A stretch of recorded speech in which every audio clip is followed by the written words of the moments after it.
What does she want here? Shh. Well, quite a glittering assemblage, King Stephen. Royalty, nobility, the gentry, and... how quaint. Even the rabble. I really felt quite distressed at not receiving an invitation. You weren't wanted. Not what? Oh dear, what an awkward situation. I had hoped it was merely due to some oversight. Well, in that event, I'd best be on my way. And you're not offended, Your Excellency? Why, no, Your Majesty. And to show I bear no ill will, I, too, shall bestow a gift on the child. Listen well, all of you. The princess shall indeed grow in grace and beauty, beloved by all who know her. But before the sun sets on her 16th birthday, she shall prick her finger on the spindle of a spinning wheel and die. Oh, no. Seize that creature! Stand back, you fools!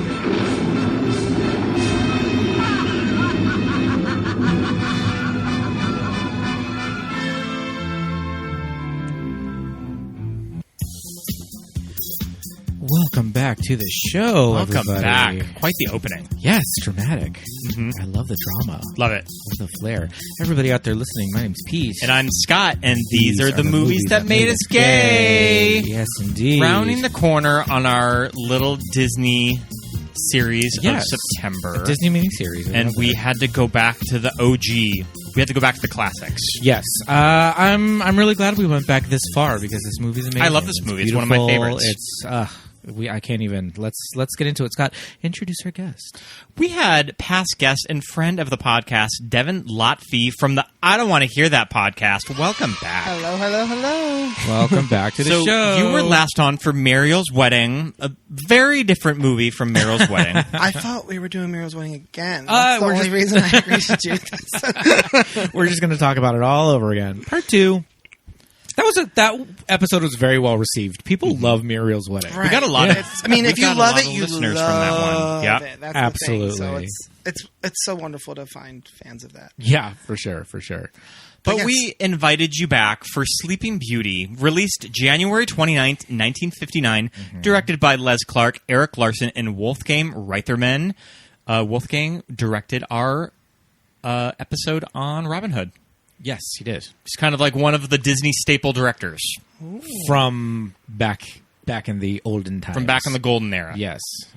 I feel so honored that you asked me. But then part of me was like, they do follow me on Instagram, and I post about this movie like every other week, so they're probably like, yeah. Let's just... You know what's funny? Speaking of Instagram, when we were watching this movie, and it got to the part at the very end when she opens her eyes when she's laying in bed, and we were both just like, that's the meme. That's the meme. Just put a cell phone in her hand. Dark circles under her eye. It's so interesting how there are quite a few actually different memes, using images from this movie. Mm-hmm. It's so random. And just to touch on the people saying, "Oh, it's there's a kind of uproar with it not being consent," right. But I think Snow White gets a little more flack than that because at least with Aurora, like she did know him. She knew him before. Yeah. And True Love's Kiss is the only way out of it. She'd be down for that smooch. Like Aurora was crazy love at first sight for Philip. Snow White was very much like, and who are you singing next to me? Who are you by my wishing well? In my wishing well courtyard. Well, as I was watching last night, I was like, "Is this the first man Aurora has ever seen?" In Possibly. Her whole entire I mean, she was just digmatized by Philip. I mean, hey, he looks He's pretty good. He looks to be about. I would say Prince Phillip looks a good 6'2", 6'4", maybe.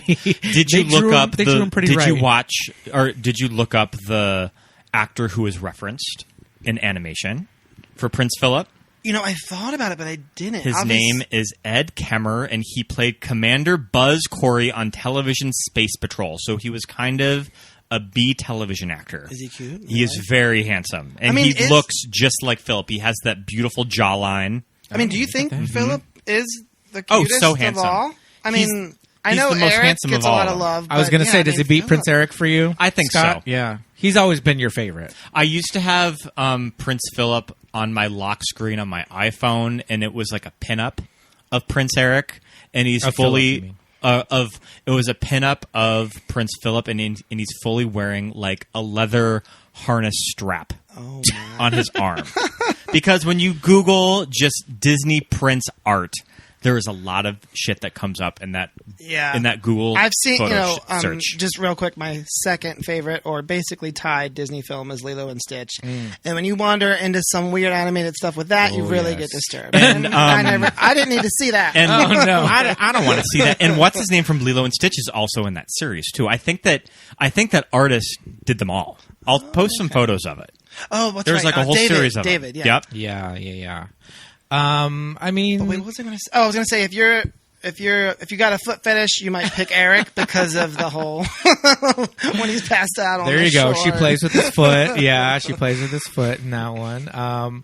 We were just talking about Little Mermaid last week in last week's episode, and I mentioned that I feel like I like Prince Eric a lot. Very, he's got the like super dark black hair with like really bright blue eyes. He has the I love beautiful that. thick eyebrows. But yeah, Prince Philip is very handsome. Just like classically, he's kind of like built like a football player. He's like this big tall guy. There's a very like Cary Grant quality about yeah. him. But I was gonna Yeah. say like he also like sings and dances. Mm-hmm. So So Little Prince Mermaid Philip would is be good. number 3 for me. Just Okay. to round out my Real top showman. 3, it's Okay. Sleeping Beauty, Lilo and Stitch, Little Mermaid. Okay. And Love I it. think you can say that Sleeping Beauty is my favorite, but Ariel is a little more of my favorite princess because she does a little more. But Just a little more to work with. Yeah, that's the issue. Well, not an issue, but that's a thing with Sleeping Beauty as well as Cinderella. When you go back to the older movies, when you compare it to something like Little Mermaid, Ariel is in practically every scene. Mm-hmm. It's all about Ariel. In this movie, so much of it is about the fairy godmothers and just little bits of business that they're doing. I mean, that's what I love about it. Yeah. It's them and the prince. I mean, it's really not her movie. I think Yeah. on the trivia I read last night, she's in 18 of the 76 minutes. Oh my she has God. 18 lines of actual dialogue in the final movie, Wow. and she doesn't show up.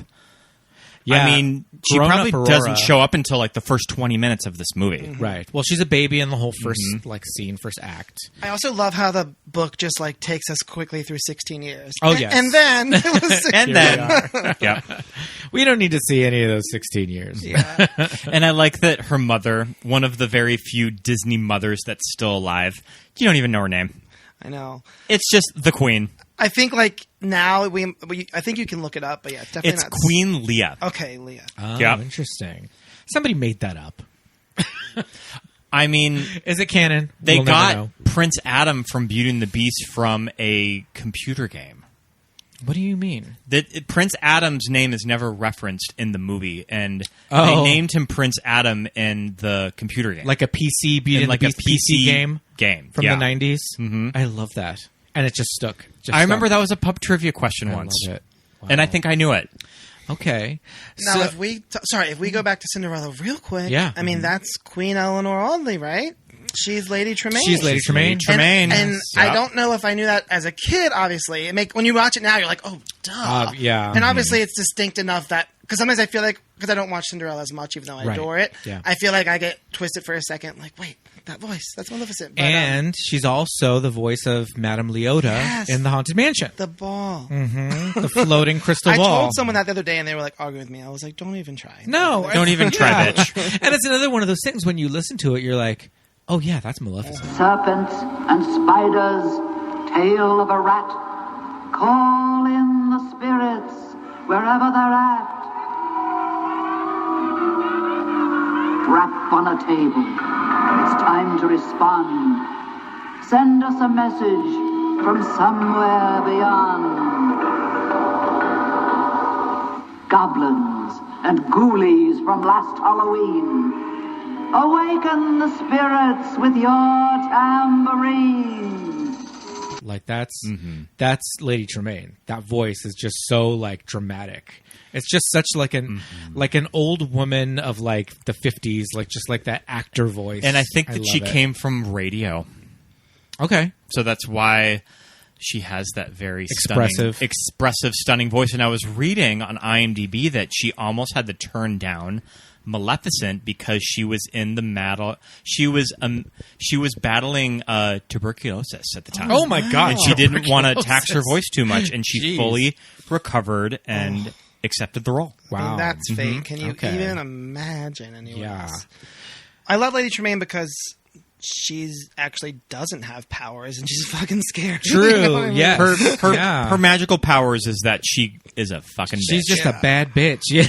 Now, I'm embarrassed to ask this, but is there any way in the world that you two have seen Cinderella 3, A Twist in Time? We watched a little bit of it. It is so good. It's pretty bananas. If you do your research, it is kind of known as the best of the straight-to-DVD bunch. Because I guess there was a second, which I never saw, and it's supposed to be like an abomination. Yeah. But it was 2007. I remember I was probably in high school, and I was like, my friend and I were like, this is supposed to be good. And we're like, okay, let's just watch it. And we were like, I mean, it is suspenseful. You're so shook. Lady Tremaine is very, very scary. And I would definitely recommend when we first got Disney Plus, I looked to see if all the weird sequels, Pocahontas 2, Parent Trap 3, straight to TV. No, that's not on. I don't think the Parent Trap sequels are there. They should be. That was the only way I was going to sign up. We were just having a conversation about those with somebody. It was with past guest Jacob. Oh, there you go. Mm-hmm. Did you finish that Haley Mills book, or you were telling me? I'm still in the middle of it. Okay, yeah, Yep. Okay. I definitely want to check that. I'm going to read more of it this week. The audiobook, or listen to more of it by Haley Mills. Oh, beautifully read by Haley Mills. That masculine voice, like that beautiful speaking voice of her. That's probably why I haven't finished. So put you to sleep, and not that you're bored, but this is so soothing. Yeah. Those dulcet tones. No, yeah. So I was checking to see if all the weird sequels are there, and they are. Lady and the Tramp 2, like Hunchback 2, Scap's Adventure. Why do these movies get sequels? Who knows? But there were, obviously Cinderella 2 and A Twist in Time or A Twist of Fate or something. Yeah. It has what's her name from The Simpsons as a voice. I'm sure. Which it always was weird to me that of all of them, Return to Neverland got a theatrical release. Theatrical, yeah. Why? Well, and I feel like that was probably a last-minute decision because they just saw a hole in their schedule. Yeah. So they're like, this shit's getting released on the big screen. Well, apparently Lilo and Stitch 2 was supposed to go to the big screen. And it makes sense financially based off the first one, but I guess Davy Chase, who ended up doing Samara in the Ring, couldn't do it, and the little Fanning girl had to do Lilo did instead. They recast her? Yeah, so that was just kind of a little bit of a interesting. But just to touch on the sequels, how blessed are we? If we're not talking about Angelina quite yet, that this movie doesn't have one of those stupid sequels. If you, I mean, it wraps up itself pretty nicely. Yeah, I guess you're right. It'd be really hard to bring Maleficent back. Yeah, that is so interesting. There's 2 Cinderella sequels. There's a Bambi sequel. There's Peter Pan. Pocahontas. But this, Pocahontas. But this Little movie Mermaid, did not get one. That's very interesting. Oh, wait a minute. Update on Cinderella 3, A Twist in Time. I'm looking at the voiceover cast. Christopher Daniel Barnes is the voice of Prince Charming. How do you like that? Okay. And Who also, is the voice of Prince Eric? Tress MacNeille from The Simpsons is Anastasia. Who I believe was Smurfette in the original movie. Okay. I thought you were about to be like, Devin, you're right. It's 100% on Rotten Tomatoes. Yeah, I told you. It's got a glowing reputation. No, there was some reason that I can't remember what, but I was like, we need to watch A Twist in Time. I think that I read a cracked article about it or something. About it being good. About it just being insane. Yeah. So we started it, never finished, but we should. We should definitely finish it. But now, how far do you two go back with Sleeping Beauty? Oh, my goodness. So, I do not even remember first watching this movie. Yeah. I feel like I've always seen this movie. And I remember my copy over at my grandma's house when I was a kid was probably one of the first reissues it got on VHS. And that tape was so haggard that you could not even watch it. And it used, you guys watched it so much? Used to just, piss me off that, I fucking love Sleeping Beauty. And this piece of shit tape cannot be viewed. So you must be talking about the maybe 1997-ish, because from the Black Diamond. I think this is probably from the I remember the one you're the talking Black about. Diamond was so hard to find. When I was coming of age, it wasn't on sale because the freaking vault was a 2-week thing, and it also probably disintegrated. once like the vault was closed. Well, they also did another thing that this was one of the rare Disney classics that was filmed in CinemaScope. Bless it. Right, It's yeah. full widescreen. And the reissue from the 90s, I remember that. I have memories of walking past Suncoast Video at the mall. And the TVs God. that I faced... worked there. That was Did you one of work my at first Suncoast? jobs, yes. Love it. So they had TVs that faced out the window. So as you're walking past the store, you could look in the TV and see the new releases. And I remember standing there looking at the TV and seeing it in widescreen. And those TVs weren't big, you know. And seeing it in widescreen, so the film image itself couldn't have been that big because the widescreen shrank it. And just being like, this is the most beautiful thing I've ever seen. And there were like even restoration, like maybe like a 5 minute. It is one of the only things. Of course, we always talk about Criterion, but Sleeping Beauty is the only movie that I feel like I will still keep buying. Like the 57th and a half edition anniversary. Like, I have okay, two give copies it to me. of it. I have the first Blu-ray, and then I have the later reissued Blu-ray. And they go hard with the artwork. It is always better than the last one. The most new one that was like a Target exclusive or something. It was gorgeous. I like the new Blu-ray box of both her and Maleficent with their back towards each other. That was the one from 5 years ago. But yes, it just captures the spirit of the film, that kind of just ominous and dark. But yeah, I remember I could never find it. And my mom asked our neighbor one time, "Do you guys have Sleeping Beauty?" And she was like, "Of course." My mom brings it back, fucking Beauty and the Beast. I'm like, this stupid bitch. This is not to my mom, but like just because the word beauty was in it, I'm sure the lady was like, old lady, were like, here it is. Oh my god, I love it. That's no shade to Beauty and the Beast, but it was not my Sleeping Beauty. No, not what you're looking for. And then I remember when it was reissued in around 95. You said. That's when I bought the new one. Yeah, and it's funny you say about Suncoast, because back then we didn't have the internet to constantly tell us. And I think it was like a poster, and I was like, holy shit, there it is. Yep. Because I think it was Lion King that turned into Masterpiece. Because the Black Diamond was like, you know, Robin Hood and such, and then was like Little Mermaid, Aladdin. Looking back, you know, everyone talks about millennials, this and that. We were very lucky to be growing up when it was like the Renaissance, if you will. Little Mermaid, Beauty and the Beast, Aladdin, Lion King. Now, I know I commented on your post the other day, and I said Waking Sleeping Beauty. Yeah. Have you seen that? We just watched it. rewatched Did you it. cry your eyes It's out? great. It's so the good. Howard Ashman stuff. I mean, it's just obviously unreal. Howard And Ashman stuff and the is fact great. that they were trying to take part of your world out, like, give me a break, you know? Yeah. I'm glad he fought for So, that. I purchased The Little Mermaid on DVD on its first DVD release. And I'm just making sure we're still talking about Little Mermaid? Yes, Little Mermaid. Specifically, Little Mermaid. I bought the DVD in its first initial DVD release. I don't remember when it was. It was probably in the early 2000s. And on that, and now on the Blu-ray, is a Little Mermaid making of documentary that's feature length. Oh, I want to say it's probably 90 minutes. They sort of rehash a lot of the same stuff. And they that do cover go into a lot of that Waking because Sleeping that Beauty. was the first movie that when they kicked them out of the old animation building and they put them in the trailers over in Glendale and the whole story.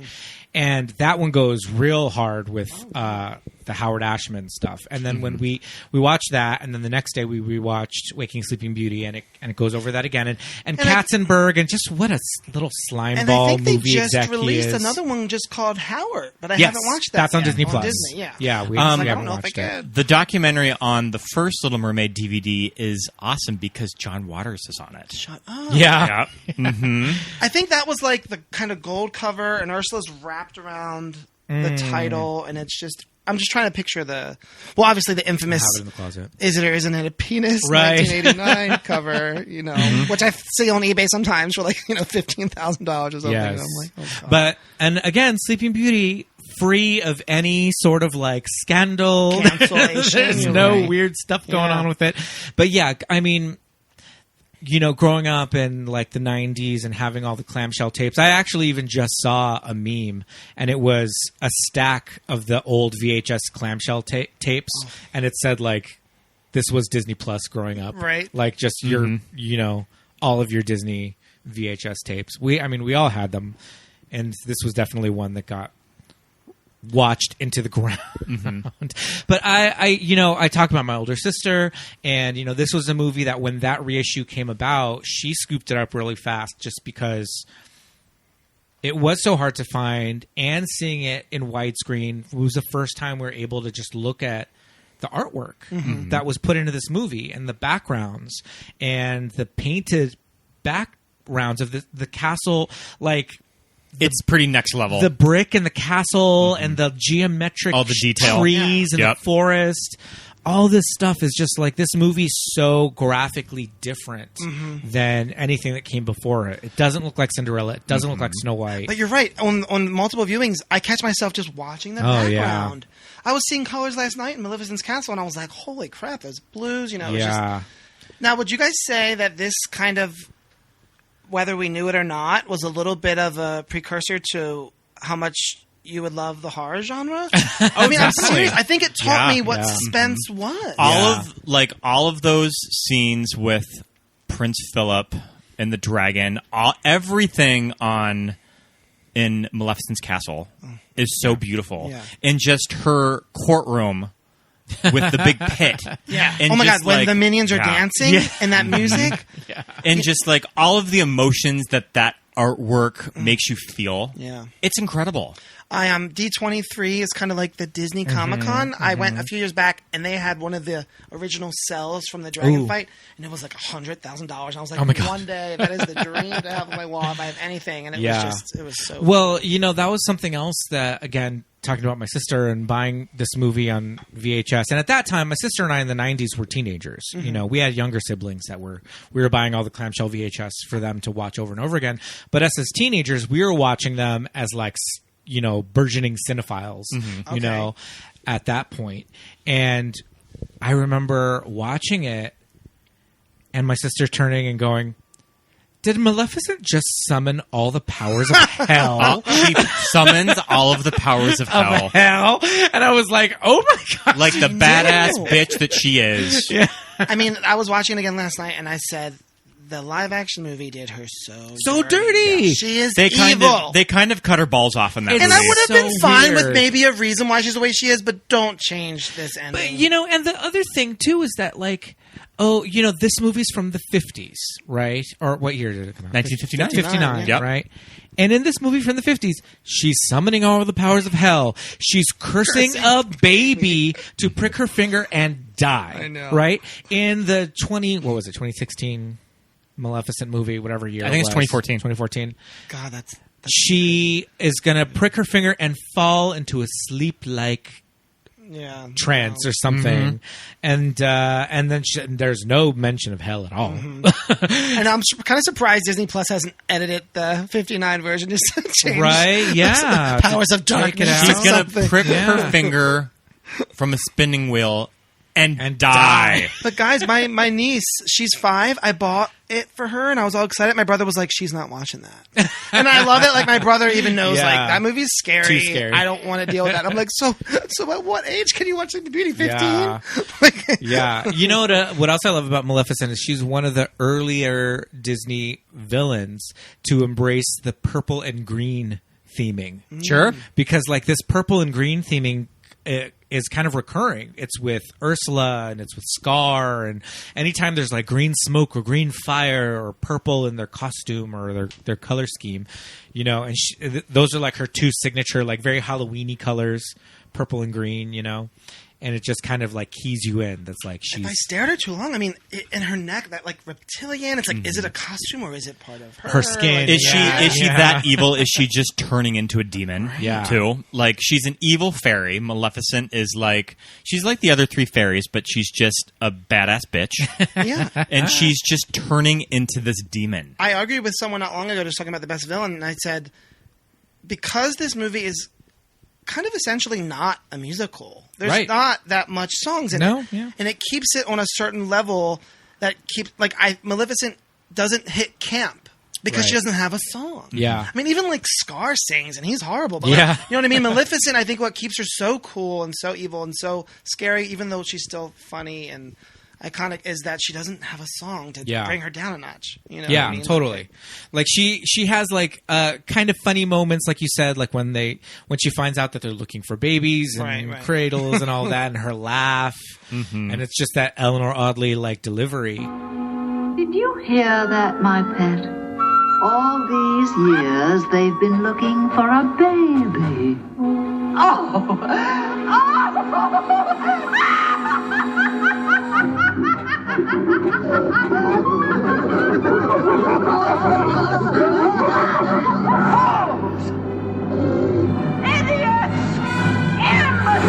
But you're right. She is very like stoic and very, I don't know, kind of untouchable in that. Yeah. She doesn't have a Stoic, but I love the shots of her in this movie where she smiles. well, yeah, Too. yeah. That this beautiful evil smile on her face that she's just relishing in Yeah. all of this shit that she's doing. Yeah. And then another thing, we talk about this kind of every now and then, is that watching movies now in high definition on high def TVs, you know, these high def transfers, as opposed to watching them on VHS on little CRT, tiny 20-inch TVs in our bedroom or in our living room at our parents' house. The colors are a lot different now. Yeah. They're more like what they were intended to be. And I always remember Maleficent as having like green skin. But is it green? Is it gray? Is it purple? I think it's more of a grayish lavender. Like a gray, yeah, almost like a lavender color. But I kind of have just a memory of her skin being like a greenish tone. Like well, I peachy. mean, there's just green tones in her courtroom, yeah, so it's just sort of reflecting off of her skin. Also, this was probably one of the last of the old movies to actually be colored with ink as well. Because I think that when they did 101 Dalmatians, they went to Xerox. Well, that was just for the outline. They still painted them. Yeah. Now, when you mentioned Cinescope, is that what you said? CinemaScope. That's yeah. that was about the wide. The widescreen. Okay, all right. Because when you watch all of the old Disney You don't classics, get it all. they're in a Yeah. square. That's why you have to watch it with the Disney View. view. Right. And they'll put in beautiful artwork where those black spaces are. Yes. It's funny. Technically, as you guys are headed there, am I allowed to talk about that? Your trip? Of course. Disney World? Yeah. Obviously, the castle in Disney World is way more exquisite, amazing, walkable. There's a restaurant up there. Cinderella's castle. But I always love, the Disneyland one because it's Sleeping Beauty and you can do that little walk And they were through building the castle, and Sleeping Beauty had not even come out Right. yet. It was that was supposed to tie into the opening of Disneyland, right? This film. Yeah, I believe so. At Yeah. some point, it was It's sort going of to preview something that was coming, because this movie took most of the 1950s to 51. animate. They started. They started in my gosh. 1951. When did they do the voiceover recordings? They did the voiceover recordings in 1952, and the animation took from 53 to 58. So that means that they would have had to animate Peter Pan, Alice in Wonderland, Lady and the Tramp. all in Like, between. they did fully 3 movies as it took them to finish this. Yeah. That's how much work this movie took. Yeah. And it's crazy to think that it was kind of a bomb when it first came out. Because it was just really expensive. I Yeah. think that it probably cost around $7 million in the late 50s. I guess that with inflation, probably almost 100 Yeah. million. And yeah, I mean, people saw it, but it just didn't quite gross back its profit. Yeah, I think I heard the 1970 re-releases. Like, I just wonder when Disney was like, "Wait, okay, people do like this. This is catching on." Yeah. I'm not necessarily when the money came back, but yeah, an article I was reading last night was like, obviously we're happy for the Renaissance and Little Mermaid and all that, but it's like, what if Sleeping Beauty had hit hard? What would have been next for them? Like, what path? Because they just stopped princesses altogether. Yeah. Female protagonists altogether. Well, I mean, also the 1960s and the 1970s, they had hits like 101 Dalmatians, but they sort of repurposed a lot of this movie into other films too, because a lot of its character design and animation shows up in movies like Sword in the Stone and Robin Hood too. So it's like they sort of repurposed Yeah. art. But I think That's in how this they movie. save money, right? well, I think also it's just the animation style and the animators just kind of like evolving in their like craft as well, just like changing, going from a more cartoony style or like the style of Snow White and Cinderella being a little bit more not realistic by any means. They almost but kind a of little bit more cartoony. They almost kind of look like paper dolls. Sure. too. And starting in this movie, the characters look a little bit more graphic. They're a little more stylized to match probably with the backgrounds. Yeah, but it was also part of what was happening in, art and Sure. just animation. And if you look at comic books and things like that in the late 50s and the 60s, just evolving styles and things. And, you could kind of say that you can kind of see similar trends in like current Disney animated movies or CG animated movies, like characters kind of looking a similar way and just evolving. But yeah, it did definitely change things. And you can even see it in other Disney animated, not even the features, but in the shorts. There's a Paul Bunyan short. There's also the one animation of looks very, very similar English to this. folklore, like Mary Queen of Scots, or like Mary, How Does Your Garden Grow? And those were kind of probably used as tests. Yeah, probably for this definitely. movie. Yeah, the characters have that very kind of sharper edges, a little bit more angular. The character, their body forms are a little bit more exaggerated. Aurora, Briar Rose, who we barely have even talked about. I know. She has Barbie proportions. Yeah, she has that She has skinny Barbie proportions. She has that skinny little waist. But Snow White and Cinderella do not have these body proportions of Aurora, of Briar Rose. And, she's got that tiny little waist. She's got a very long neck. She's kind of a little bit of an Audrey Hepburn style in her look. I do want to start talking about... I never thought about Barbie as a reference because Barbie would have come out in she the would have late been a 50s. new fashion doll, yeah. So she would have been a new fashion doll, and she does have a very Barbie look to her. Yeah. Now, Mary Costa was the voice, but Yes. I feel like I'm remembering footage now of like, again, you mentioned. I have her name. Okay, yes. You're going to talk about the live action reference, which Disney is kind of for listeners who are not aware. Disney wouldn't. It's not that they would film the entire movie and then just trace it. They would probably just do the big scenes. Yeah, and they would use live action for a reference for the animators to kind of see how clothing would move in real, in 3 dimensions. The live action reference of Princess Aurora was an actress named Helen Stanley. Okay. All right. And the only surviving footage of Stanley as Aurora in live action is it's from the Wonderful World of Disneyland, or it's from the Wonderful World of Disney, and I think that they're talking about Disneyland, and they show a clip of it on the episode. Well, at the time in the 50s and the 60s, the show on television, it was actually called Disneyland. Oh, the show was called sure. Disneyland. We know. I thought it was the Magical World of Walt Disney, and it was on Disney. Okay, it later became called that. That makes sense. Yes. When we grew up and we would see Michael Eisner, and it would be like the Sunday night movie or whatever, it was called The Wonderful World of Disney. But at the time, the show itself was called Disneyland. And it was hosted by Walt Disney, and he would just walk around and do little fun things and talk about the movies and all that stuff. Stanley also provided the live-action reference for Cinderella and Anita in 101 Dalmatians. Okay, Anita does have a very Briar Rose kind of a body shape. She has those beautiful cheekbones. So I want to talk about Briar Rose. She's 16. I would say 16 going on like 36 supermodel. Supermodel of the world. Yeah. I love that she's out, Okay, well, maybe we should backtrack a little bit because this plan that the fairy godmothers come up with, I have problems with this plan. I tried. That's the only thing about taking notes for a podcast. I was like, I don't want to think too hard about the logistics. This plan is flawed. We don't want to be say like. the least. We don't want to be like. We don't want to take this in like a Cinema Sins direction. Because you can just easily say it's a fairy tale. Exactly. But I mean, all this shit. They couldn't have waited for like the week before her 16th birthday to say, now let's take her to the woods. Family just gets. They stole her from her parents for her entire life.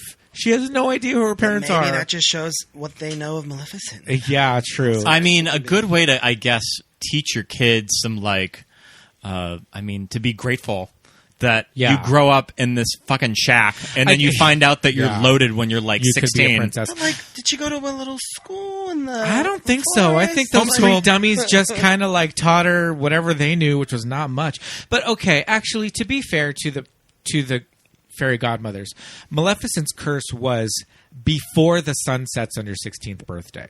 So it Oh, could be sure. any It time. could happen at any time. Oh, Yeah. okay. And I'm that's thinking why it's like the and day. That's of- why, Yeah. And that's why her Yeah. little minions were trying to find her all of Yeah. these years. Oh, okay. Yeah. So I think that's All right. I think That checks out. Thank you for Yeah. fixing that. Yeah. Yeah. Semantics. Problem solved. Yeah. Good lawyer could just like get in there and be like airtight.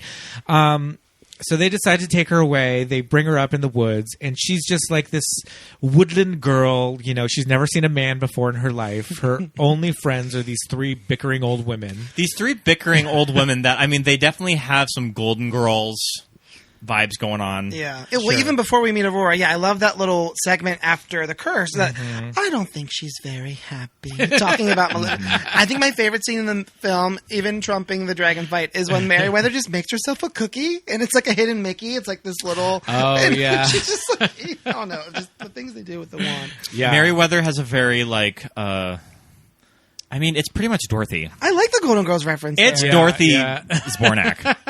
And I guess that would make Flora Blanche and Fauna. Dorothy might have to be she's the Maleficent. Rose. Merryweather is. Oh, yeah.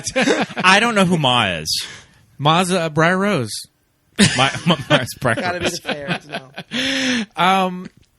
So, yeah, the three of them, their dynamic is very cute. And actually, like, their magic and their little magic effects and their wands and all that, it's very cool animation. Oh, Really, I really heard that cool. was an actual that.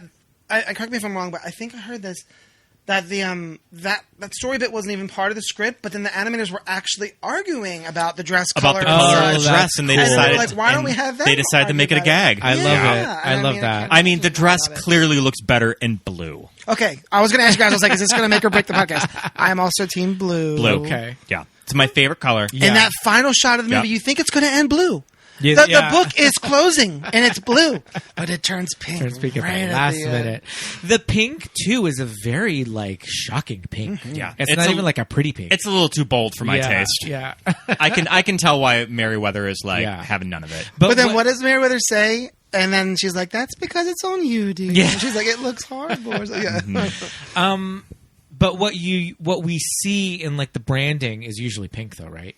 Yep. Like That's at the always parks and- the Aurora meet and greet Yeah. dress. It's funny you say that. On a lot of my artwork, though, like posters and artwork I have, okay. it's blue. It's blue. But you're right. Okay. Selling to the little girls in the store, I think the gonna pink be is pink. gonna Yeah. work a little more. But Yeah. yeah. Well, it's like that thing with Cinderella where all of the branding and toys, the dress is blue, but in the movie it's white. Right. Yep. Yeah. Yeah. So I think they're just kind of making it a little bit more.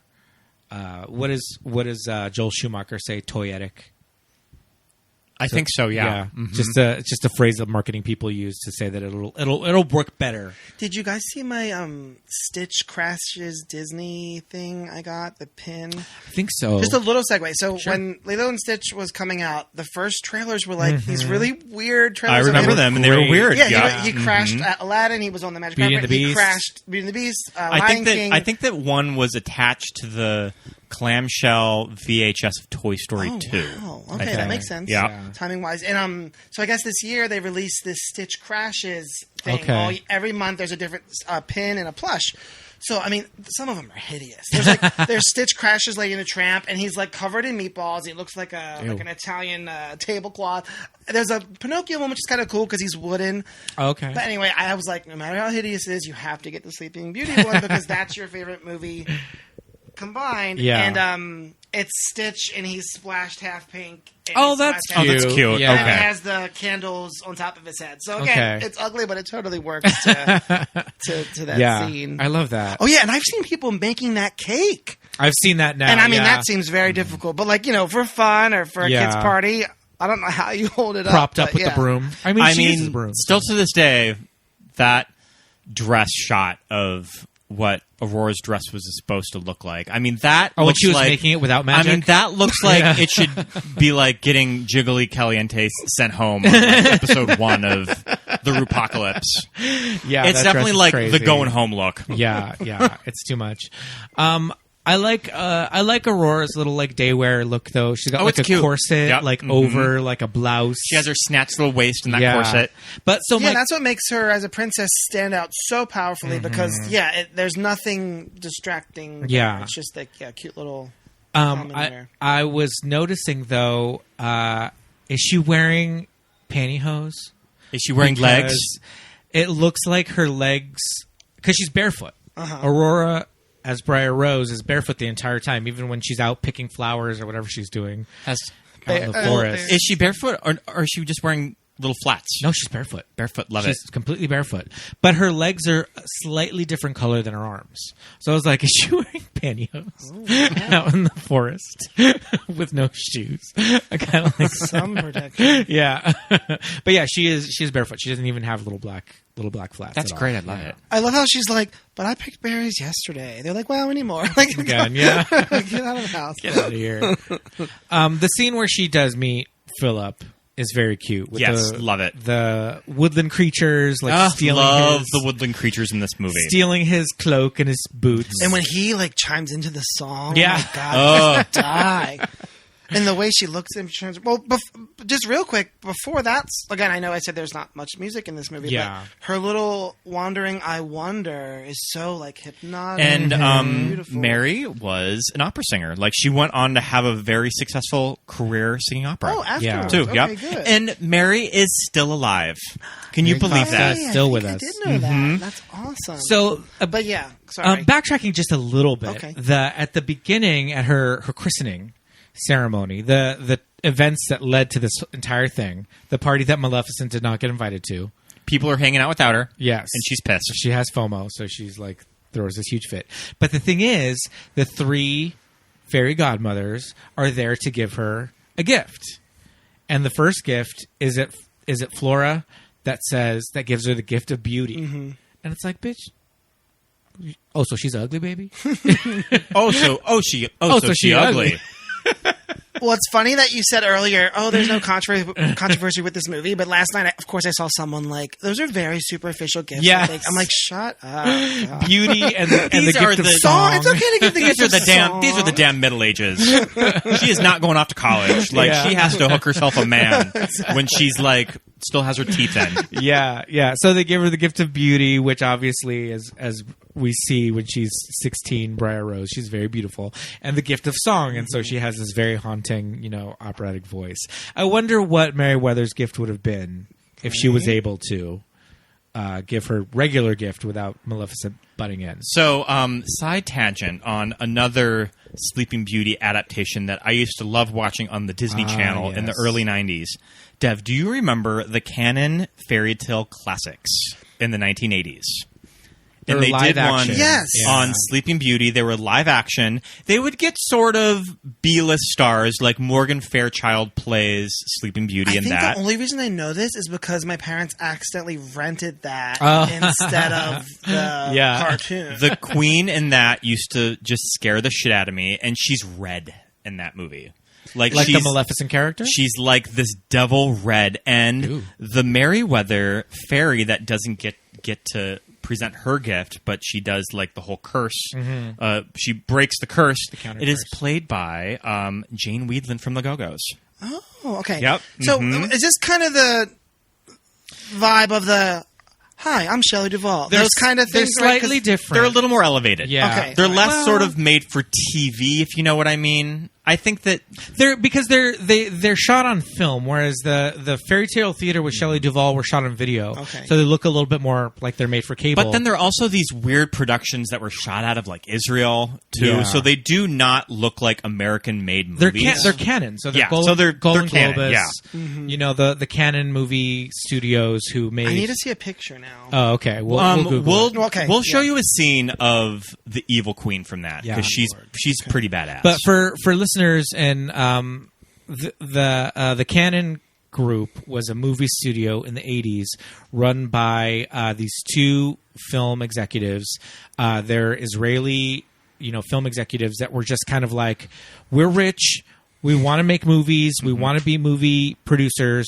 And so let's do this. And they would kind of greenlight these movies to be made very cheaply And they ended up doing movies that have kind of gone on to become classics for kind of how bad they are.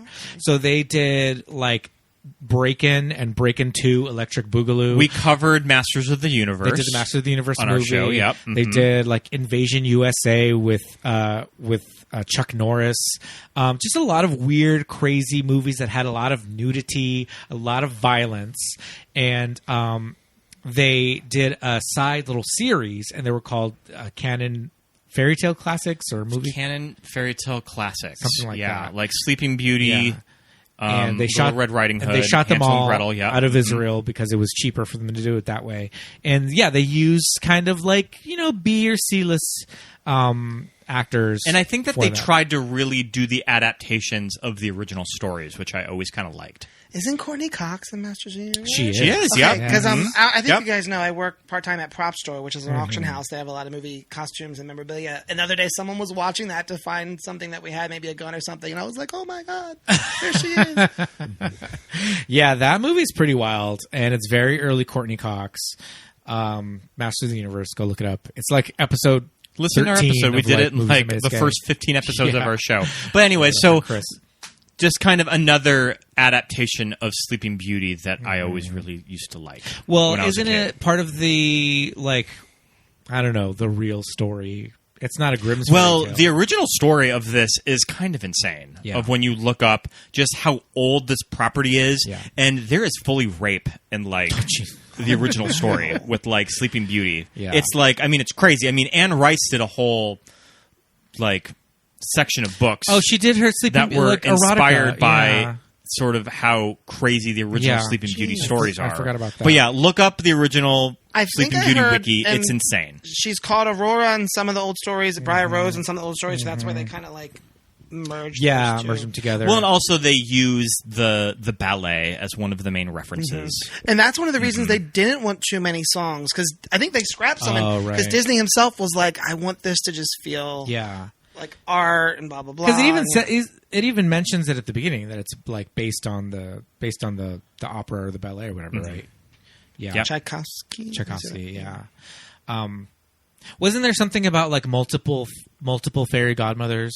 Oh yeah, there was like way- 7 originally. Yeah, way more Yeah. than just. And that is in That'd have been too the much. that, canon. that's in the canon one. Yeah. And Jane Wheatland is late, like she's running in late, oh, okay. and she comes in right after the evil fairy. Okay. Yep. They should show them on the Disney Channel. I feel like they would show them on HBO Yeah. as well, and then they would just be in your video store all the time. We'll do a screen grab of a little bit of that. It's a trip. Anyways, back to speaking Disney of, Sleeping Beauty. The live action scaring the fuck out of you. The Jabberwocky. Oh my God. Through the Looking Glass. Alice- Alice in Wonderland. yeah. You remember that We've with talked Carol about it on the Channing? show, yeah. I love it. Yeah. I mean, that was nightmare. That for was sure. so scary. It's as what a nightmares kid. are made out of. But when you look back at it now, it is clearly a man in a suit. It is so a dumb. man in a suit. Yeah. He even kind of looks like those T-Rex costumes with the fan built into them. Yeah.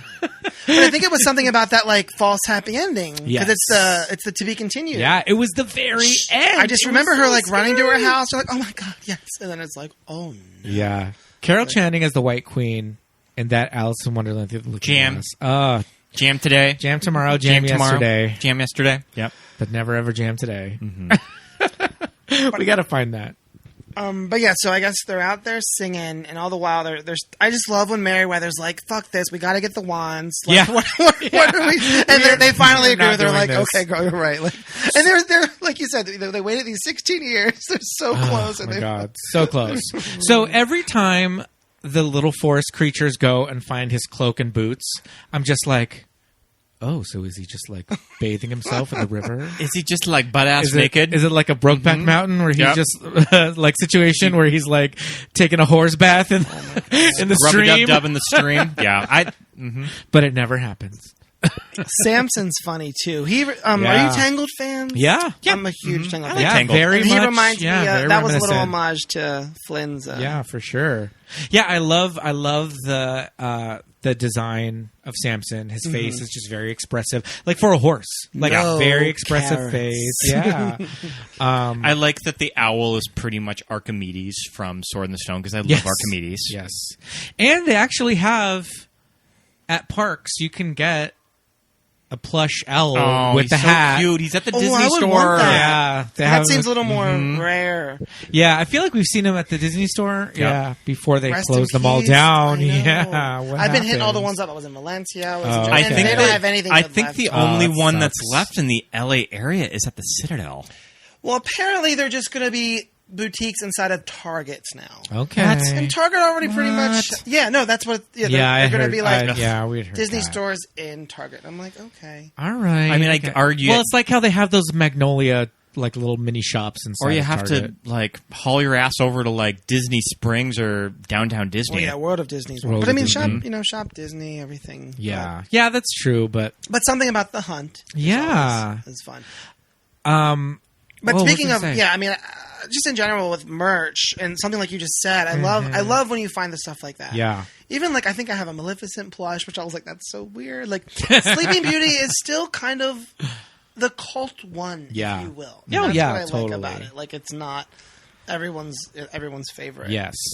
I mean, obviously, you remember the walkthrough in Sleeping Beauty's castle. Is it still at there? Disneyland. It's not open right now, but Okay. it is. I don't remember. I was there a couple weeks ago, and I don't remember what the reason was. Probably because it's such close quarters. Yeah. and with Mhm. COVID, Social distancing. Yeah, yeah. It's Yeah. just not. Yeah. It's not really made for that. Yeah, but, because it's one of those things It's so where it's like cool. even if they staggered you as you walked in, Right. there would have to be somebody at every station and telling there's- you to move on. Yeah, and there's that.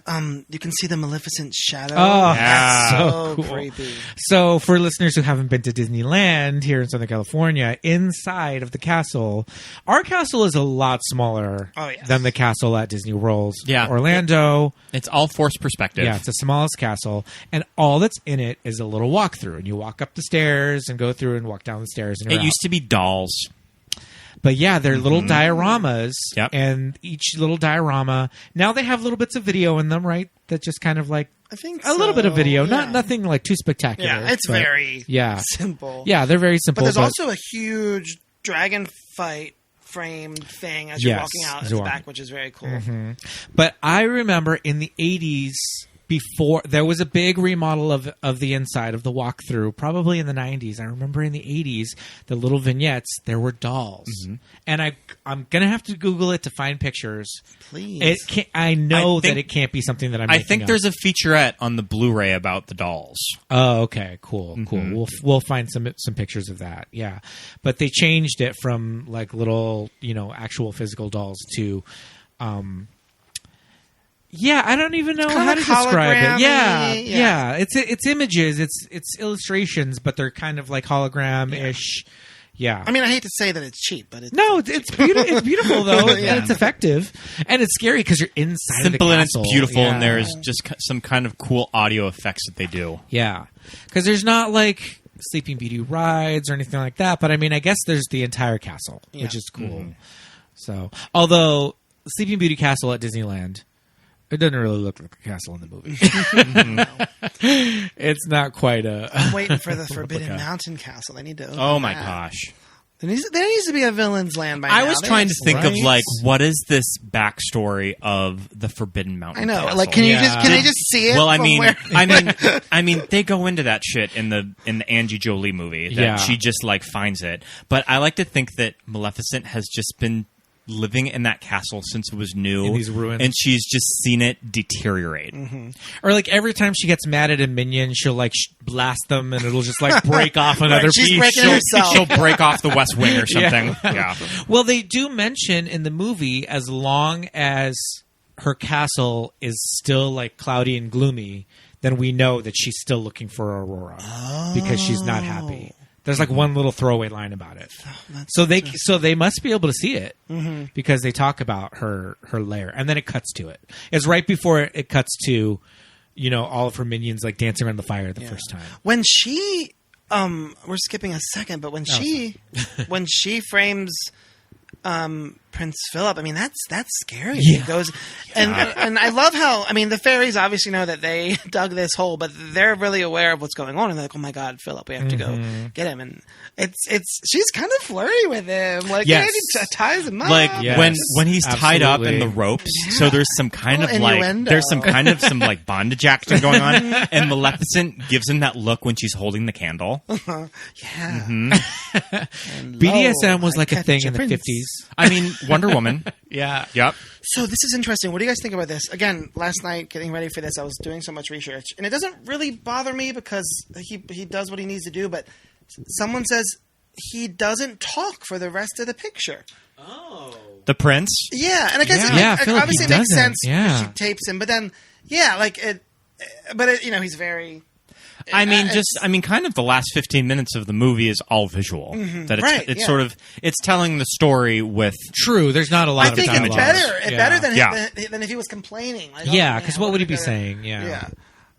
But it is interesting to note that, he doesn't have Because any he more has dialogue. personality for sure. Yeah. And some people complain that the father scene isn't necessary, but I think it's a little icebreaker before. I all think the that you scary need, stuff. well, I think that Yeah. you also need some context of the family Right, situation right. too. Yeah. This is the 16th century. Or Yes. whatever, I don't know. I mean, we have to talk about Drunk this jester bard. Yeah, or whatever, the drunken, like, Love the bard. the He's so drunken madrigal or whatever he is. Makes me wanna- this queen. He's just like, oh, they're not watching where this wine is going. Somebody's got to drink it. I Well, love that's this why character. I kind of like that Philip doesn't care that she's a peasant girl. He's Yeah. like, I want a real, not some princess. Or I mean, it's also kind of satisfying when Aurora's all bummed out. But you're just like, oh, girl, it's going to be fine. Don't worry, he Don't really worry, is girl. a prince. She's so sad. It's all going to work out. Don't be sad. She is very sad. They just met. He just came over and started singing "Once Upon a Dream" to her, and just like she's like throwing herself in the bed in despair. I mean, not happy that she finally gets to move out of this cottage with these three old women and gets to go live in a damn mansion. Oh my god! But the entire like walk back to the castle. Oh, yeah. This like death march. She's got like this hood, and she's just like sulking the entire time. When they leave her alone and Maleficent's eyes just pop up in the Yes, in the it's fireplace. scary. I mean, that's some like James Wan That's some Exorcist shit. horror Yeah. right there. It really That's is. like the opening shot of like Insidious. And then just this slow lift of her, and she's hypnotized. And she Yeah. looks, I mean, it's so good. Yeah, I mean, I never really thought of that. I'm a huge horror movie watcher, and I just never really thought of Sleeping Beauty as this introductory horror movie for They're in a children. Disney horror film. It's Sleeping Beauty. I mean, it just feels like you're just looking into this darkness whenever Maleficent is on screen. Yeah. Too. Yeah. It's just mesmerizing. But yeah, when they're trying to, it's just, like I said, it's just so suspenseful when the fairies are running and up and down the stairs in the hallway, and that music. Yeah. It's a beautiful Yeah, score. the music's really I good. think I found a. The score was Oscar nominated. Oh, good. Yep, to it was. know. It's its Okay. only Oscar. Deserves it. Oh wow.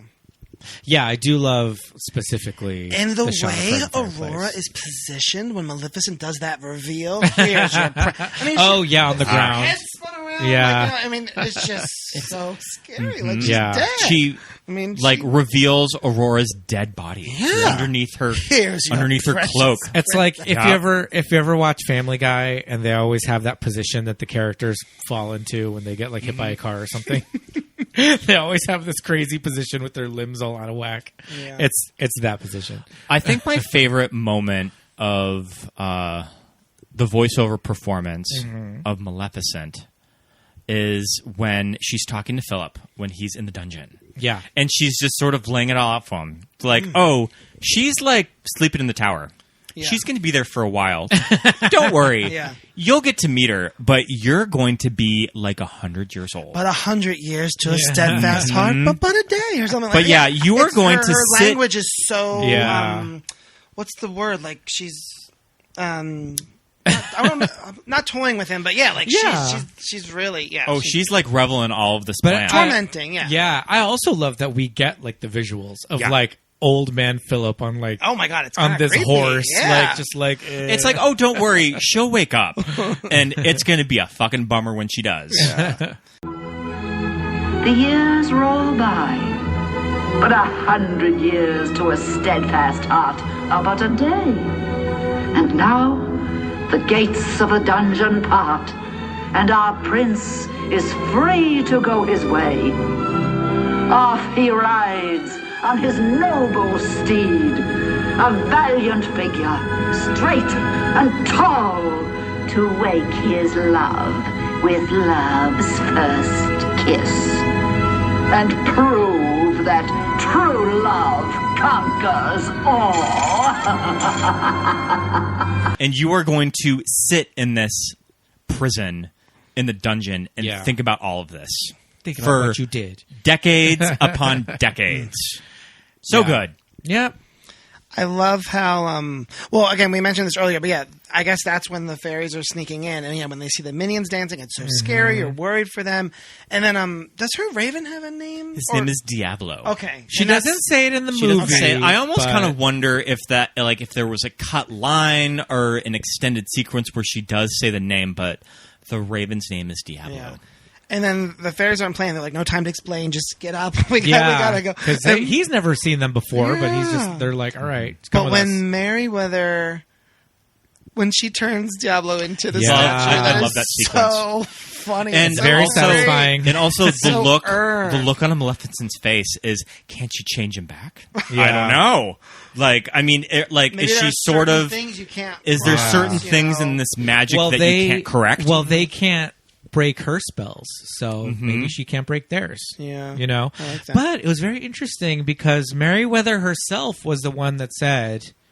No, it wasn't. She was the one that said, you know, she wanted to turn Maleficent into something. And they're like, no, we can only use our magic for good. We can't do that. Because Merryweather was like, well, we'll just turn Maleficent into a frog. Oh yeah. Turn her into a toad. And Flora says we can't do that. We can yeah, only I use like our, how the our But magic I it's like for how good. the more magic good is in moved. a way. Yeah. Because he's Yeah, evil. yeah. So I don't know. I noticed on And this maybe viewing because- of something that I've never noticed about the castle drawbridge is that it's fists. the chains on the drawbridge. The chains on the drawbridge come out are of like fists. hands. Yeah. Oh, I never. Yeah, noticed it's Yeah. so cool. It's really weird. Oh, God, I love Yeah. still having things to discover. Yeah, exactly. And that was the thing. We were like, neither one of us noticed it. We're like, holy shit, how is that? How are we just seeing Yeah, I love how this? she gets like 5 minutes of peace. She's like, for the first time Yeah. in 16 years, I'll sleep well. It's like, you thought. Yeah. And then the thorns. You know, there's just some really cool imagery when Philip is breaking out of the castle, you know, and head out of Maleficent's castle and heading to Sleeping Beauty's castle because, you know, there's all the things where they're shooting arrows at him and they turn them into Flowers. flowers, Yep. or, you know, the falling rocks turn to bubbles. Gay rainbows. The gay rainbows. I love it. Like the burning tar Yeah. turns into rainbows. Yeah, I love that Yep. shit. So cool. But yeah, this is when, you know, Maleficent says that, you know, a forest of thorns is going to like cover the castle so he can't get to it. and I all just that. love when she's like, no fucking way. It cannot be. And Yeah. she's like, I guess I gotta Yeah. gotta go do shit. All right, we got to figure this shit And out. that little spin, it's very simple. I'm not saying it's simple animation, but just that yellow and purple Looks like little fireworks. flying. Yeah. Yeah. And just like boom. Yeah. I mean, what a time in animation that like visual effects. It's just like the early days of just animation effects, Yeah. and all of that had to be drawn somehow. yeah. Of like the flames, the little like sparkles and the wands, like Yeah. all of that had to be created. You know what else is very like specific in this movie in that style of animation is when the fairy godmothers are giving their gifts to her, and it cuts to these like very dreamy yeah. kind of like abstract Yeah. imagery, and there's like birds and there's like, you know, the princess sitting there, but it's all very like mid-century modern kind of like abstract. Another thing I read art. last night was someone art. saying that the movie almost feels like a dream, and that's what makes Yeah. it work too, because it Yeah. doesn't. It is kind of more vignettes than coherence. Yeah, then like a story. And it kind of go back to horror, I feel like I love Suspiria. That's top 5 for me. And there's little things, which is the cast. I mean, Suspiria reminds me a little Sleeping Beauty. And then you hear that Argento was inspired and influenced by fairy tales and stuff when he wanted to do that. And I was thinking about that last night just because Suspiria also feels like a dream. You're like, what's the color plot? motifs, all that. Yeah, definitely. Like, just tying into the horror. Yeah. It's one of Guillermo del Toro's favorite movie dragons. Is when Maleficent turns into a dragon. I think that, he's like cited that. It's one of his favorites. Mm-hmm. I think Guillermo del Toro's favorite movie dragon is from Dragon Slayer. Oh, sure. But the Dragon Slayer dragons are pretty cool, though. And the Dragon Slayer dragon has a name, and it's a crazy name. I know what it is. Don't ask me why. But its name is Vermithrax Pejorative. Oh, wow. That's the name of the dragon in Dragon Slayer. Which I love that. It's so weird. It doesn't mean anything. But yeah, the dragon that she eventually like morphs into is just so cool looking. It's got the Maleficent purple and green color scheme. We love it. So okay, sorry. This is where I got this from. I took a screenshot because I wanted to read it. I think this. Damn it! I don't know where the article was from, but it said that is the vein Sleeping Beauty taps most of all. Elemental senses of fear and joy. There's a dreamlike quality to the entire film. And then reference me on this. It says there's from the way the characters speak in fancified tones in one scene, but shift into 1950s vernacular in another scene. Oh, wow. Okay. Which you could kind of maybe that's Maleficent, talking to Philip. She's very, it's very flowery language. Each image in its own way feels like something out of your mind as you drift off to slumber. It's haunting, sometimes unnerving. You can't find this in most Disney films. Blah, blah, blah. It's, I think there's a reason it wasn't appreciated. Not, just... Sometimes audiences just don't know what to do with something that's like that groundbreaking, too. That they're used to just like everything else that they've seen. I would love to know about, back in the 59, a family taking their little kid that might have just like ran out screaming. Like I love that. Yeah, I mean, but there's a long history of like children's movies just scaring the hell out of kids. Wizard of Oz. You're right. Yeah, that witch really gave me nightmares. Yeah, but I mean, even to this day, like some kids' movies can have like scary. Those are all the best ones. I mentioned it on the last episode, but that scene in Pinocchio where they turn into donkeys.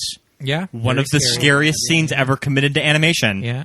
But I mean, people always reference Return to Oz being just like scarring, people being scarred for life by things like Return to Oz, and even up to something like Coraline, just having these very dark final acts where the final, character or the final showdown is just like this evil monster. Definitely not the type of movies that Disney makes now. No, I don't think Disney's in the business. And that's another reason, Tangled versus Frozen. Like, Frozen, obviously, I'm not going to be able to argue that it wasn't hugely successful, 1 and 2. But I didn't feel that fear in Frozen. I didn't have any sense of worry about how it's going to end or what's... I mean, Tangled, Mother Gothel is a very good villain. She's so psychologically manipulative. I mean, she fucking stabs Flynn. Like, the finale of that movie, again, it was the suspense. And then he rips the hair. Like... I think Tangled, to me, is there's lot nothing, more intimate. Well, there's nothing woke about how Mother Gothel is portrayed. It's like the classics. Yeah. She harkens back to an old-fashioned Disney villain, and a lot of the big moments in it do really kind of reflect the older. But it's funny, movies, the way that we'll never understand how hard it really was to make these films. I guess after Princess and the Frog, what have you, I think once they did one movie.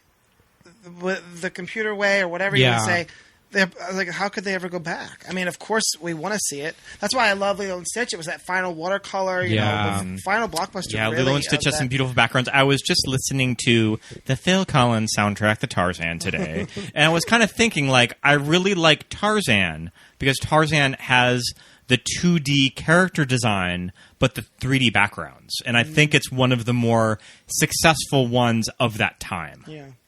It was like that, and also like Treasure Planet tried to do similar stuff with that. See, I remember seeing that back in the day, supporting it. I don't remember liking it at all. And now it's having this renaissance of everyone saying, like, it's the best Disney movie, blah, blah, Atlantis, all that. I mean, there was a lot of people. Emperor's New Groove I recently saw. I'd never seen it. People love that one. That final those were the years when I started to be like, I'm too cool for Disney. And then, of course, I was getting older. And Lilo and Stitch surprised me. But yeah, there's a little bit of experiments going on around that time. Yeah, but again, it's one of those things that they're just evolving and they're trying to get on the cutting edge of animation and what they can do in an animated movie. And I mean, for better or for worse, they're trying new things and new concepts and all that. But we can say in confidence that nothing is as beautiful as Sleeping Beauty is. I mean, yeah, there's just something special about it. Even with the other movies of its time, it looks different and it feels. It sort of just operates on a whole different level as movies like Peter Pan, Alice in Wonderland, and Cinderella do. Yeah, like it's a little more special. Yeah. Mm-hmm. So back after the fight, of course, I love when the whole town's like, how much did we drink last night? Yeah. They're like waking them up, and it ends pretty quickly after that. I mean, yeah. It does wrap up pretty quickly after she wakes up. I mean, they were only asleep for maybe hour and a half, maybe not very long. Mm-hmm. And I mean, Prince Phillip and Aurora. They just had their one dance out in the woods, and they go live happily ever after. Sure. Beautiful looking couple. And Fauna says, I just love happy endings. So are we thinking that Prince Phillip was, how old would you say was, 5 or 6? When she was a baby in the cradle? Yeah, so we could say he's 21. 21. She's 16. Yeah. Okay, I'm thinking he looked maybe 6 at the oldest, first grade. He didn't look that. Yeah. He was like a big kid, but he wasn't and he gives her a dirty look. And he gives he gives her that like, who's this baby? It was the look that kid has on the news when he's dancing to Lady Gaga. Yes. You know what kid I'm talking about? Uh-huh. Yeah. Oh, yeah. Everybody, it's I love that look. kid. Yeah. Uh-huh. Yep. Whatever happened to him? I gotta find him. He was probably at the Met Gala last weekend. Oh my goodness! Don't even get me started. He should have been at the Met Gala if he wasn't. But I do love the ending of this movie because the dancing when the dress keeps changing from red to blue. Is that in Beauty and the Beast, or is that in Robin Hood? I feel like that little. Beauty and the Beast has kind of a similar ending. But the actual animation. I think Robin Hood took the Snow White dancing with the dwarves. Yeah, Robin Hood has a lot of Snow White. Well, I remember reading that the most problematic scene that cost them the most money that they had to sort of scrap and start over of this movie was their first dance and their meeting. That's the scene that took the most work. Oh. That I guess that whatever they were animating wasn't working. Sure. Disney gave it the axe. Oh, wow. When he did probably little supervision on this movie because Walt was doing the park at this time. Yeah. Mm-hmm. So he was probably very preoccupied with it. I think that his only direction was, I want Sleeping Beauty, I want a classic fairy tale, do not make it like any of the other ones. Yeah. It can't look like Snow White. It can't look like Snow White or Cinderella. That was his main objective. Mm-hmm. Well, I think they succeeded in that. Yeah. And especially with Prince Phillip, and I mean, we keep talking about Prince Phillip, but I mean, come on. What is this show about? But when you look at Prince Charming, both of them, because in Snow White and Cinderella, he was just Prince Charming, right? Yeah. There's like the characterization. Well, he's barely in Snow White. He's in like 2 scenes. And in Cinderella, it's like, yes, he's handsome, but Prince Phillip just feels like more of a fleshed out character, you know, in that he has his little singing part. And I don't know, just his animation, the look of him just feels that much more successful. It's a very successful voice too. Yeah, the voice is of great, the actor that they got. I can't remember his name. We'll post pictures and all that of the animation reference and everything. But yeah, Prince Phillip is his costume is so cool. He's got the little shorty cape. I like his little half cape. I'm always a big sucker for like the hunky Disney cosplayers whenever they do Prince Phillip at like D23 and stuff. Sure. Yeah, I gotta. Do they ever do them at the parks? I have never seen I've seen Prince Phillip a Flynn at the park. Rider at the park, and I was we like, have seen "Ooh, a Flynn child, Rider we at gotta the park. follow him." I met Maleficent Ooh. at Oh. Mickey's Not So Scary Halloween Party in Disney Love it. World. Cool. She's hard to find. Oh, I bet. Because I'm sure, you don't want to half-ass her. Yeah, like the yeah. makeup and everything. It's a lot to do. And, Yeah. And I think it's just around Halloween that you can see her, but it's not. So, I do mean- they reference more Angie, Oh no. No. Well, when or is Yeah, it it's- the animated it's one? the animated. when I saw it was the animated, but yeah, Okay. I wouldn't be down with it. So we don't have to talk too in depth about the movie Maleficent or its sequel, Mistress of Evil, but I do kind of want to talk about the couple of live action iterations of Maleficent, because there's more than just Angelina Jolie. Oh, sure. There's Descendants? there's the Descendants. There's a Descendants, Yep. and it was Kristen Chenoweth, and that is just, to me, looks like a cosplay Halloween, Like she's going. Spirit of Halloween. She's going to a kid's birthday party. That is a Spirit of Yep. Halloween adult deluxe Maleficent costume, or like adult deluxe like cartoon witch costume. Evil fairy costume. Yes. That's probably what they would call it at Spirit of Halloween. Yeah, I mean, she's given it. We've seen bits and pieces of the Descendants movies. I haven't. My They're thing with the Descendants movies, like crazy. we sat down one Sunday afternoon and watched. I don't even think we finished it. No. My big thing was I thought there would be more singing. Like I was Yeah. kind of sold, like, oh, this is going to be like a fun Disney Channel musical. Oh, there are songs in the movie, but I was kind of shocked of Yeah. all of the downtime that there was no It singing. got boring. That it just got kind of I boring. think we turned it off after Kristen Chenoweth's big song. And yeah, so she's in like a Spirit Halloween costume. Very much looks like a character at Disneyland. And then there's Christian Bauer Van Straten from True Blood. she was as on Once Maleficent Upon a Time. in I thought Once that she was Upon a pretty good. Time. I thought she was pretty good on Once Upon a Time, Yeah. too. Did you ever watch any of Once Upon a Time? No. It was fun at the beginning. It's a little front loaded in the Yeah. first two seasons, It and got then it kind crazy. of jumps the shark. Yeah, I still see memes to this day about like when that went bad or whatever. yeah. And the Or like I can Aurora- judge I can judge a person based on when they stopped watching Once Upon a Yeah. Time. I think that's what I Yeah. saw the other I mean, day. just stop That's a good watching. one. That's Just a good stop one. watching. I mean, I fell off when they went to Camelot, and I was just like, okay, I think I'm good. Yeah. And they also did an Aurora in that, and I think that she's just kind of forgettable. It's the girl from In America.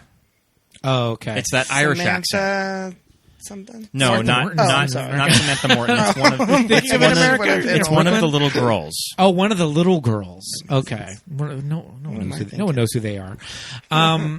So, But yeah, I well, mean, when I was initially excited for Maleficent, I was giving Yeah, it a chance same. because Yeah. I mean, because if there's any scene that is just shot for shot, it's Yeah. the christening. Yes. and I mean, she nails it. And Yeah, do you she remember does. when those leaked paparazzi photos came out of her? And I think that she was like walking in tall grass. Yeah, and just you saw her looked horns. kinda- 'Cause it's not the black She had her outfit, big it's staff. the Like horn, it was yeah. kind of her like pastoral, yeah. like Maleficent look. And those were the first images that came out. Yeah, and I you're just like, remember now. oh my god. Ange looks incredible. Yeah, That's the thing. She, or I don't know who, decided to go so hard on the costuming, but they really did do a good job with the horns and the costuming and the leather work. And They give her prosthetics in her now cheeks. would give her you prosthetics, yeah. want to ever see a live action version of Sleeping Beauty? Just not like a just- straight I mean, Sleeping Beauty I know adaptation. I don't want to. Part of me is like, is that what I've preferred? Because Yeah. like I said, it was the choice to make her have a heart, if you will. the backstory. Because for a minute I thought I heard, because in the trailer you saw the dragon, so I was like, Yes, yes, yeah. but it's her raven, Yeah, right? Or no, yeah. one of her henchmen or something. But then I thought, oh, well, that could work in the movie if you want to say that in that final moment Mm-hmm. she turned Diablo into a dragon and not herself, and then she got away somehow. Right, But yeah, Sam Riley and Brenton Thulis. Thurdes, I don't know. That's not he's how you in say it. he's in one of the fucking Pirates movies, but he's later recast as that guy from Beach Rats, What are you talking about?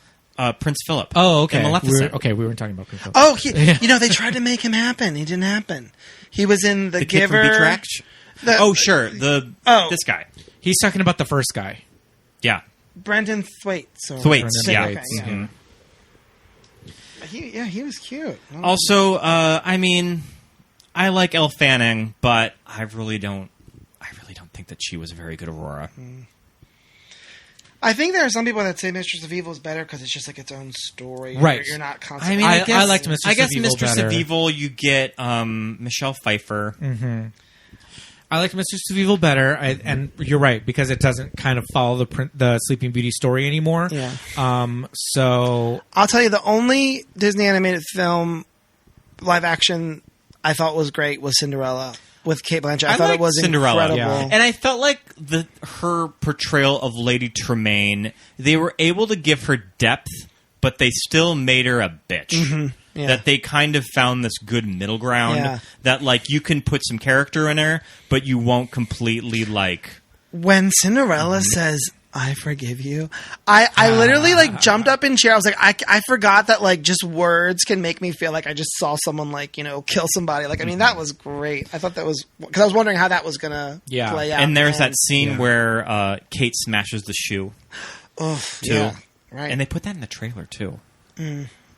But yeah, I mean, even I know it's not great to always talk about Rotten Tomatoes or critics or whatever, but I mean, I think Cinderella did get pretty well rounded. I mean, Beauty and the Beast is here and there, Lion King. I'm I'm tired. But I have to tell myself, Devin, there are kids growing up now that these are theirs. They don't care. Yours. Yeah, they don't care.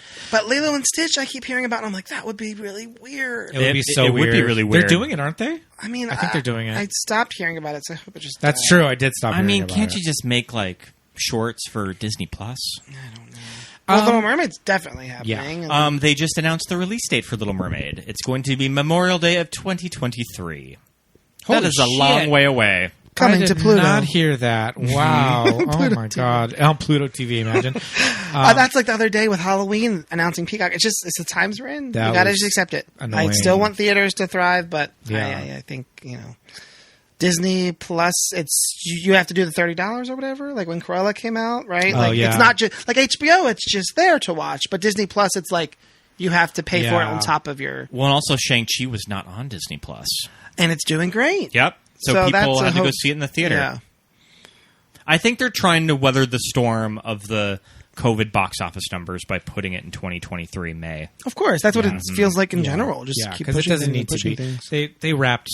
They wrapped photography on that a while ago. They don't need it. It's not going to take an entire year to cut together, so they're just holding it. And they just they're filming Peter and Wendy right now with Jude Law. Windy. And that's done by the guy that did The Green Knight and Pete's Dragon. Oh. That could be kind of cool. Mm-hmm. I like that director. I really liked Cruella. I need to watch Cruella it. was fun. Yeah, You didn't watch it? I didn't watch it yet. Well, it's off of Premier Access, so you can just watch it if you have Disney+. Okay, You don't have cool. to pay anymore. So that's good. But yeah, I definitely enjoyed Cruella. So some of them, Cinderella's actually great. Mm-hmm. And Maleficent, there's some good scenes. There's some good visuals, but altogether, It's I a don't know movie that that's definitely driven works. by Angie's star power, too. yeah, I mean, Angelina Jolie is kind of great. So that's all we'll talk about those live actions. So we should probably maybe I mean, wrap is it our up. episode running longer than the runtime for Sleeping Beauty? How long is? well, I'm Sleeping impressed. Beauty? We've been going. You guys didn't take a break or anything. I mean, I just think shows that how it's much- like 70 minutes. it's 75. 75, yeah. minutes. Wow, that's a short movie. I mean, all of those old Disney movies, they don't really go over 80 minutes. Yeah. Huh. Well, all right. Does anybody have any final thoughts to leave on Sleeping Beauty before we do wrap it up? I just, when I sat down to watch it last night, part of me was like, do I even need to watch this? You've seen this a million times, blah, Yeah, I that's don't what feel I was like thinking. it. And the fact that I was still sitting there an hour in, just like completely enamored and in awe. Yeah. How great to just be a grown ass man and still feel the same way I did when I was like 3 years old. It's Definitely. just magic of that film. I mean, we talked a little bit about queer coding of Disney villains on our Robin Hood episode, but I mean, Maleficent, kind of a classic example of queer coding of this villain. Yeah. That it's kind of fun to read that into it now as an adult watching it, that there is this sort of otherness about Maleficent that she's not really accepted by the court. And like it's kind of is she like this fabulous lipstick lesbian that like lives in her castle and she's not invited to the wedding? Yeah. I don't know. It's kind of fun to kind of project especially since, that you kind of know, stuff back onto it now. then everything had to be, you know, Hitchcock, whatever. Everything was between the lines because they, you know, they had to create these characters, but they couldn't really say. But yeah, no, of course. I mean, yeah, you wonder. It's like, it's funny. I don't want to embarrass my friend, but yesterday I mentioned that was coming on, and he was like, "Did that movie make you gay?" And I was like, I think some people like your the name of your podcast is genius, especially since there's that show's still coming on. Movies that made us, and I'm like. I was like, it's movies that made us come into our own, you know, accept ourselves, find ourselves through a character like Maleficent. Yeah. Yeah, and it's just, it's, you know, sometimes we can play a little fast and loose with the movies we Us choose. gays always identify with the fabulous villain. Yeah, for sure. Even when she's putting curses on infants. Yeah. babies. I think before I was even like out and comfortable, there was like a quiz online that says, what's your favorite, our favorite character will tell you if you're gay or something. Yeah. It was like Stitch and Maleficent. I was like, great. I was like, I'm outed. Oh, man. That's amazing. Well, I mean, this has been a lot of fun. Yeah. Yeah, this is great. Thank you so much for coming on. a We second almost did time. another movie that is completely different than this, and I have a feeling that when you come back on our show, we will talk about that. Completely different. I'm excited for that down the road, yeah. And then, yeah, if you let me just, for any people listening who are fans of HBO's The Comeback, starring Lisa Kudrow, I have a podcast called I Don't Want to Hear That. And I think when I left off with you, I hadn't quite finished season 1, but I was lucky enough to get Laura Silverman, who's Sarah Silverman's sister and producers of the show, actors of the show. And this season 2, I'm laying the groundwork for, but it's scary because I'm trying to get Seth Rogen, who stars in season 2, and obviously I'm lucky enough to have Lisa recognize my show, and I want her to come on. She knows you exist. Does she follow you? She follows. Love on it. Instagram. I know. That's amazing. It's so hard for me. Like, I think she had she posted about the Friends reunion, and I was like, hope it was fun. She was like, thanks, it was. Like, I'm like, Devin, you do not want to get unfollowed. Stop being a nerd. But yeah, it's very cool, and I like to hope that she will come on for the.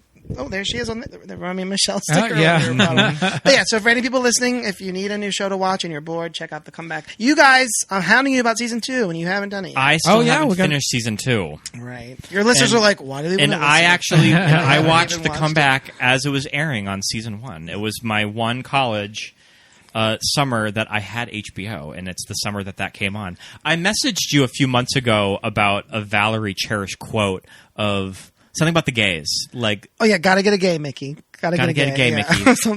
They get the they get the nuances more. They get the nuances more. It's one of my favorite bits. It sums up the whole. I'm just gonna tell your listeners. It sums up the whole humor of the show. Yeah, she's walking out of a publicist meeting, and the lady clearly didn't want anything to do with Valerie, and Valerie's like, yeah, she wasn't a gal's gal, you know. She was like, I gotta get me a gay Mickey. Blah blah blah, and then she's like, how about Lou?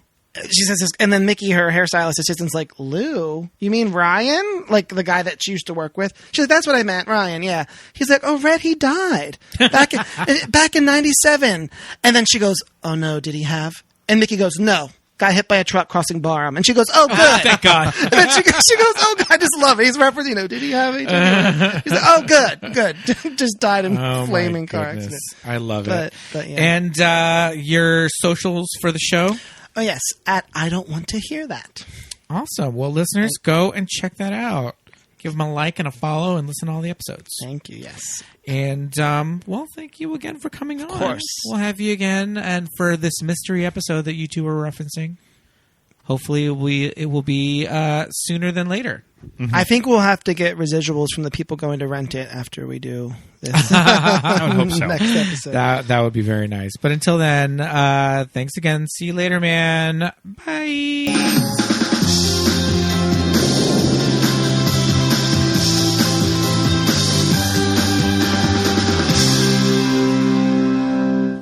And thank you so much for listening, everybody. As always, another fun episode. Yeah. Love Sleeping Beauty. Mm-hmm. Love our trip to Disney World. Hopefully we'll be posting lots of fun pics. Yeah, we kind of timed out these two Instagram. Disney episodes right when we're going to be in Florida. Yes. So we'll be giving you guys updates of all of our fun. We're queuing them up to air, and we are going to be in another state. Yes, indeed. So lucky you, lucky us. We all got some great content out there. But I think it's about that time. Patreon shout-outs? Patreon shout-outs. Time to say hey, hello to all of our wonderful patrons. We just got a new patron, Esperanza. SB, thank you so much for joining the Patreon. You've mentioned SB on this show. Probably, yeah. I think have, I've mentioned SB a couple times. Thank you so much for being a friend. She's a dear friend of mine. She's like good to see her on the Patreon list. Thank you so much.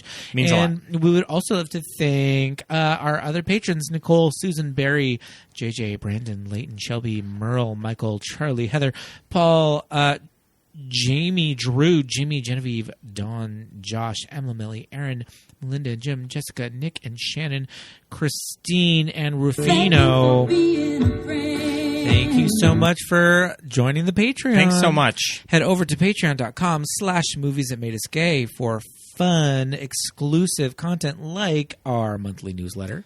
Our monthly newsletter at the end of September is going to be really cool. Is it just going to be full of Disney pictures? I think so.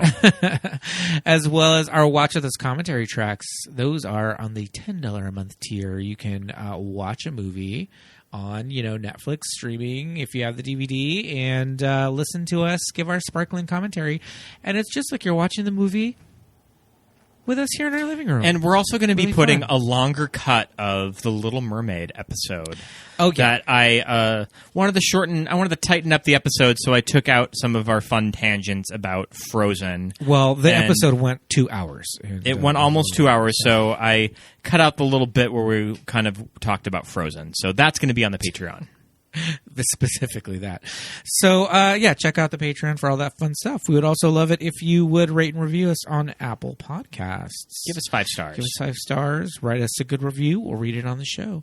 You can follow us on socials, on Instagram and Facebook. We are at Movies That Made Us Gay. And on Twitter at MTMUGPod. Yes, indeed. My name is Pete. You can follow me on Instagram and Twitter at Peter Lasagna. And I'm Scott Youngballer on Instagram and Oscar Scott on Twitter and just Scott Youngbauer on Letterboxd. Yes, indeed. Well, we will see you very, very soon. Thanks for listening, everybody. Until next time. Until Once Upon a Dream, we will say. We'll see you once upon a dream. Thank you so much, everybody. Bye. Bye.